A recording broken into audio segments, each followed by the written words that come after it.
Assalamualaikum warahmatullahi wabarakatuh. Perkenalkan, kami dari kelompok 7 yang beranggotakan Agin, Anissa, Azhar, Edwin, dan Vicky dari kelompok 7B.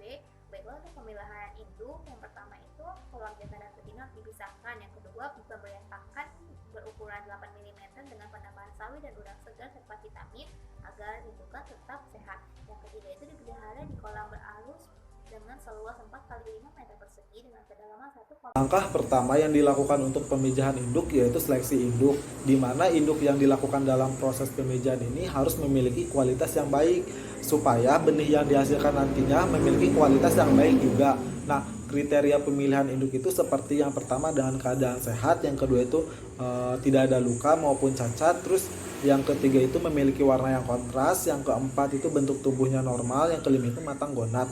Nah, untuk jantan sendiri memiliki gerak yang agresif ataupun lincah. Induk betina ikan koi itu yang sudah matang gonat berumur 2 tahun, sedangkan buat jantan sendiri berumur 1 sampai 1,5 tahun. Nah, ciri-ciri indukan yang sudah matang gonat untuk yang betina itu yang pertama perutnya itu membesar, terus yang kedua itu jika ditekan perutnya itu lembek, terus yang ketiga itu jika di stripping bagian perutnya itu akan mengeluarkan telur. Terus buat jantan sendiri jika di stripping itu akan mengeluarkan sperma. Biasanya pemijahan itu dilakukan di dalam kolam beton dengan ukuran 7 x 2 x 0,8 meter. Nah, sebelum dilakukan pemijahan itu kolam sebaiknya dibersihkan dahulu menggunakan disinfektan untuk menghilangkan bakteri-bakteri yang terdapat di kolam tersebut. Setelah itu kemudian dibilas dari hasil disinfektan tadi, kemudian dikeringkan selama 1 hari. Setelah dikeringkan selama 1 hari, maka kolam beton itu harus diisi dengan air setinggi 30-40 cm untuk proses pemijahan. Proses pemijahan ikan koi itu dapat dilakukan dengan 2 cara. Yang pertama secara alami, yang kedua secara buatan. Untuk cara buatan sendiri dilakukan dengan disuntikannya perangsang opafrin, sedangkan yang alami itu tidak ada bantuan rangsangan. Nah, untuk pemijahan ikan koi sendiri itu memiliki perbandingan untuk ikan jantan dan ikan betina seperti 1:1 maupun 2:1. Proses pemijahan ikan koi ini berlangsung pada malam hari dengan ditandai ikan jantan akan mengejar-ngejar ikan betina. Kemudian ikan betina itu akan mengeluarkan telur-telurnya. Kemudian telur akan menempel di substrat yang telah diletakkan terlebih dahulu di kolam tersebut. Nah, setelah itu kemudian si jantan itu akan mengeluarkan sel sperma untuk proses pembuahan telur yang telah dikeluarkan oleh ikan betina. Jadi setelah proses pemijahan, kita ada proses penetasan di mana induk betina dan induk jantan dipisahkan dari kolam pemijahan agar telur-telur yang sudah dipijahkan tidak rusak. Nah, untuk membantu kualitas air yang bagus, karena nantinya akan menghasilkan benih-benih yang berkualitas, kita memerlukan aerasi yang cukup. Setelah itu, 3-4 hari telur akan menetas dengan sendirinya. Berikut adalah foto telur-telur setelah 24 jam. Setelah 48 jam, tampak dari luar seperti organ mata sudah mulai terlihat.